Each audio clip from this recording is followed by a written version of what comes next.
This is the Dethleffs showroom in Isny am Allgäu in southern Germany, and this is their Esprit vehicle 6820. It is, as you can see, very tall on a cab over. It's very similar to the Hymer DuoMobile. Of course, that's not a cab over, that's an integrated vehicle. But when we get in, you'll see why I have come to that conclusion. However, it is much cheaper than the DuoMobile. This vehicle in this condition will cost around 100,000 euros. In fact, just a bit less than that. Start off with the garage, quite enormous. Although, slight problem, there's only one door, so you can only get in this way and not the other way. Let's come to this and have the technical details. 733 centimeters long, 233 wide, 323 high. It's a very high vehicle. This is classified as 4.5 tons, giving 722 kilos of payload. Base price is there 73,000, but in this version they have it 97. Let's go inside. Well, it's a tall version, so there's a few steps up, but when it's high, it means there's also underfloor storage. And look how deep that one is. Or here. So you can certainly get plenty of beer in there. That should keep you drunk for several nights running. Now, let's have a look down here. You've got the driver and passenger seat. It's a two-person van. So, looking good for the full-timer so far. Beds above the driving position. Now, beds like this do get very hot and stuffy in summer. Fortunately, there's a skylight and windows at either side. Access is via this slide out set of stairs, 3 stairs, and that'll take you up into bed.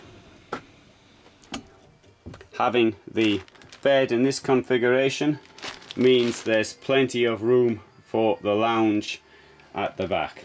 But before we get there we have the shower with Alde heating on the radiator. We have toilet with a large mirror, and if you want to see yourself in the shower, you can close the door like that and see yourself there and there. Kitchen here, which is quite unusual. They call it Dethleffs Gourmet Center. Let's open it up, and as you can see, there's plenty of room between each of the rings. Now, often this is a problem. Obviously, motorhomes are quite small, so you can't get the rings too far apart. If you've got large pans, you can see my films of where I'm filming in my own van, and I'm using this thing which I call, it's an oven. It's stoneware, but it works a bit like an oven. And thing is, if I've got it on one ring, that's the other 2 rings out of action, more or less. But in this case, it would fit there without any problems. An unusual feature is, where is the gas?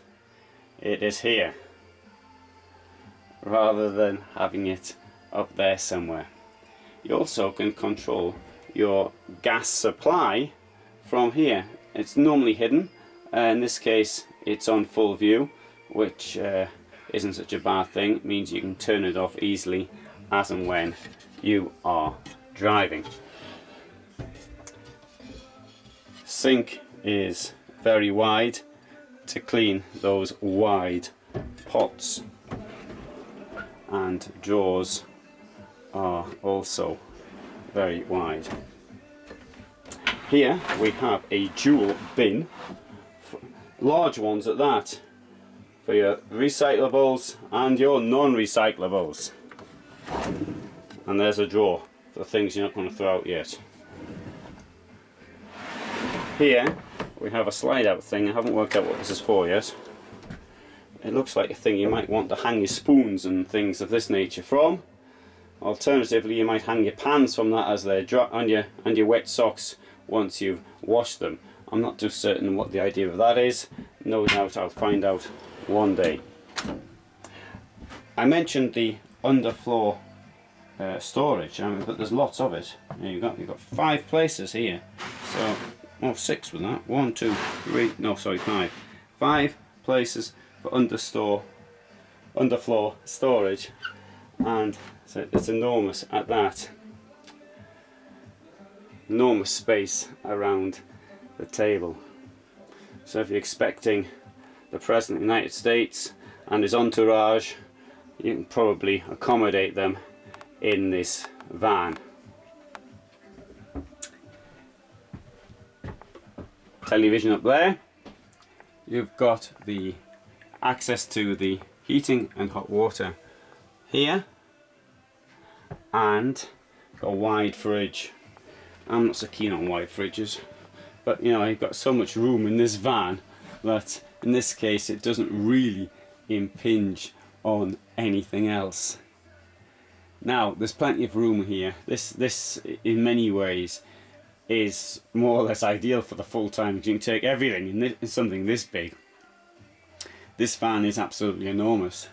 The height might put you off, 323 centimeters, and there are bridges certainly which you won't get under in Mediterranean countries. I can think of a few which I've had problems. So that's one thing to consider. There's not that many bridges, but it's a sufficiently large number, I think, to consider before buying something this high. The length is also a feature you'd want to consider. I think it's a bit above what I would consider an ideal length for a vehicle and being easy to park. But then again, as I said, you can take all your stuff with you, so maybe that's what you want to do. Oh, I'll also mention this. 1, 2, 3 220 volt plugs in this vehicle. Now that's quite a lot, isn't it, by anybody's standards? So, do you like the vehicle? Well, it's a bit cheaper than its competitors, and if you're looking for space and plenty of space, then this could be the one for you.